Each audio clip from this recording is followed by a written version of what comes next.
सभी व्रती महिलाओं को करवा चौथ के पावन पर्व की हार्दिक शुभकामनाएं। माँ करवा आप सभी के सुहाग को लंबी आयु प्रदान करे। सुख, सौभाग्य और समृद्धि से आपका परिवार सदैव भरा रहे।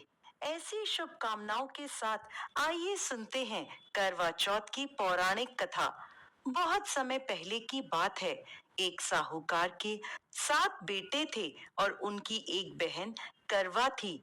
सभी सातों भाई अपनी बहन से बहुत प्रेम करते थे, यहाँ तक कि वो पहले उसे खाना खिलाते और बाद में स्वयं खाते थे। एक बार उनकी बहन ससुराल से मायके आई हुई थी। शाम को भाई जब अपना व्यापार व्यवसाय बंद कर घर आए तो देखा उनकी बहन बहुत व्याकुल थी। सभी भाई खाना खाने बैठे और अपनी बहन से भी खाने का आग्रह करने लगे, लेकिन बहन ने बताया कि आज उसका करवा चौथ का निर्जला उपवास है और वह भोजन सिर्फ चंद्रमा को देखकर उसे अर्घ देकर ही खा सकती है। क्योंकि चंद्रमा अभी तक नहीं निकला, इसलिए वो भूख प्यास से व्याकुल हो उठी है। सबसे छोटे भाई से अपनी बहन की ऐसी हालत देखी नहीं जाती और वह दूर पीपल के पेड़ पर एक दीपक जलाकर चलने की ओट में रख देता है।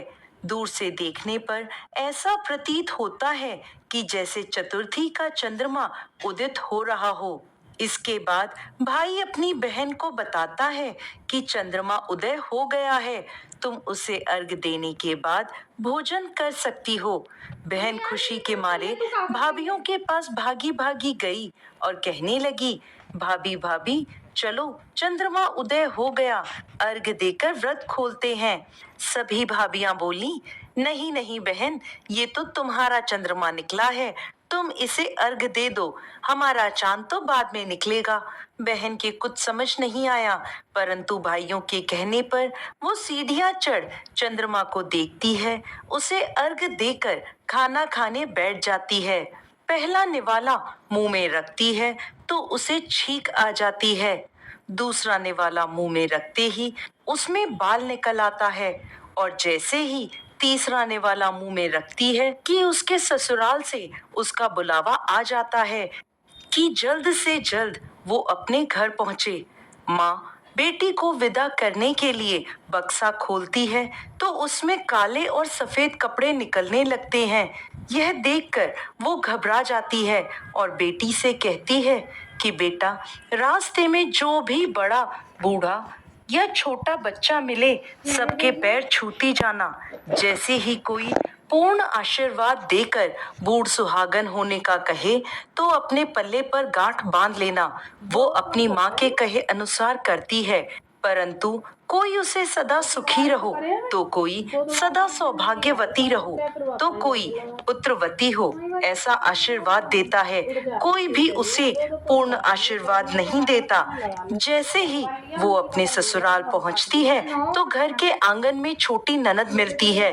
वो छोटी ननद के पैर छूती है तो छोटी ननद उसे आशीर्वाद देती है, सदा सौभाग्यवती रहो, सदा सुखी रहो, दूधो नाव पूतो फलो, बूढ़ सुहागन हो। ये आशीर्वाद सुनते ही वो अपने पल्ले पर गांठ बांध देती है और अंदर जाती है। जैसे ही अंदर जाती है तो अपने पति का मृत शरीर देखती है। उसे देखते ही वो जोर जोर से रोने लगती है। अब जैसे ही उसके पति को अंतिम संस्कार के लिए ले जाने लगते हैं तो वो जिद कर उनके साथ जाने को कहती है। सभी उसे अपने साथ ले जाते हैं। चिता को अंतिम अग्नि देने का समय होता है तो वह अपने पति को जलाने नहीं देती। परेशान होकर सभी लोग उसे शमशान में एक झोपड़ी डलवा देते हैं।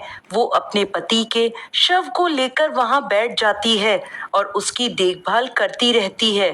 उसकी छोटी ननद रोज उसके पास आया करती और उसे खाना दे जाया करती थी और वह सुबह शाम अपने पति की साफ सफाई करती और उसके पास बैठी रहती। अब वो हर महीने की चौथ का व्रत करने लगी। व्रत करती, चंद्रमा को अर्घ देती और जब जोत करने बैठती तो चौथ माता प्रकट होकर कहती, करवा ले घनी बुखारी करवा ले, भाइयों की प्यारी करवा ले।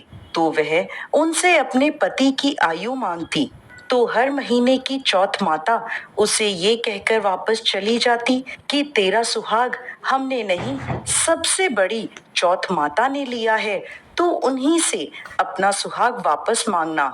ऐसे ही अश्विन माह की चौथ आई तो करवा उनसे कहने लगी, माता, मैं 12 महीने से यहाँ बैठी चौथ का व्रत कर रही हूँ, अब तो मुझे मेरा सुहाग वापस लौटा दें।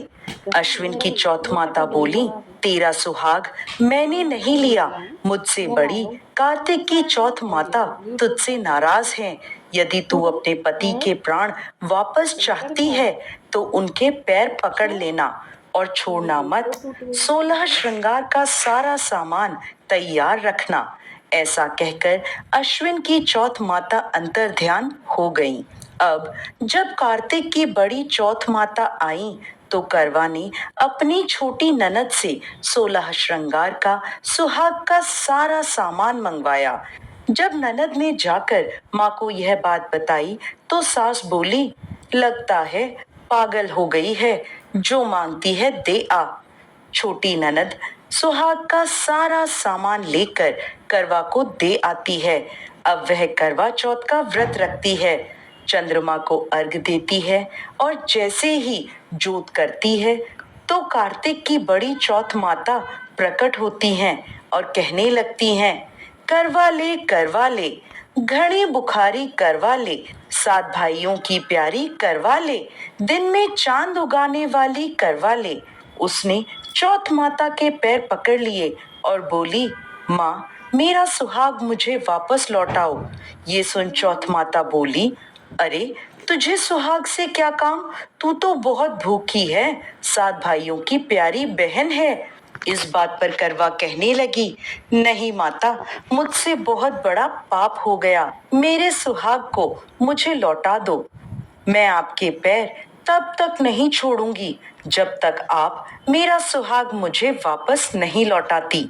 यह सुनकर चौथ माता ने करवा से एक एक कर सुहाग का सारा सामान मांगा और करवा उन्हें सारा सुहाग का सामान देती गई। तब चौथ माता उससे कहने लगी, तुझे जरूर व्रत करने की सारी विधि कोई समझा कर गया है।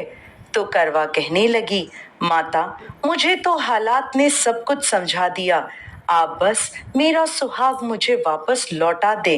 तब चौथ माता ने अपनी आंखों से काजल निकाला, उंगलियों से मेहंदी, मांग से सिंदूर और इन सब को करवे में घोल दिया और उस जल से उसके पति को छींटा लगाया। छींटा लगाते ही उसका पति जीवित हो गया। जाते जाते चौथ माता उसकी झोपड़ी पर लात मार गईं, जिससे